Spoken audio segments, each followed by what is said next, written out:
त्याचा समावेश करणं गरजेचं आहे, हे जे मी त्यांच्यापुढे मांडणी केली होती त्याच्यावर आता समितीने ते सुद्धा याच्यात त्यांनी दखल घेतलेली आहे. प्रस्तुत प्रकरणी चौकशी करत असताना जमीन, महसूल, मुद्रांक, शुल्क, हानी झाली, दिवाणी स्वरूपाच्या बाबींना अनुषंगाने चौकशी केलेली आहे.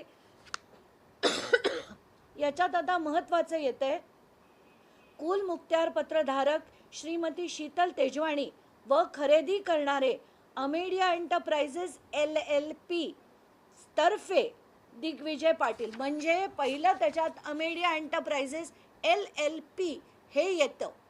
तर LLP मध्ये आता याच्या पुढच्या पानावर तर सरळ त्यांनी पार्थ पवारचं नाव देखील घेतलेलं आहे. तर आता जर कोणी त्यांना वाचवलं पार्थ पवारला, तर ते फक्त मुख्यमंत्री वाचवत आहेत असंच त्याच्यातनं सिद्ध होईल.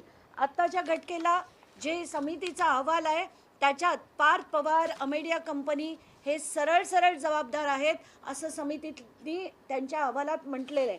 एकदा नाही अनेकदा म्हटलेलं आहे. आता याच्यात असं दिलं आहे की अमेडिया LLP मध्ये असणाऱ्या इतर इतर म्हणजे कोण आहे, अजून एकच आहे, पार्थ पवार, भागीदारांविरोधात गुन्हा दाखल करण्यात यावा असे निवेदन समितीसमोर करण्यात आले. ते फक्त एकमेव मी केले होते.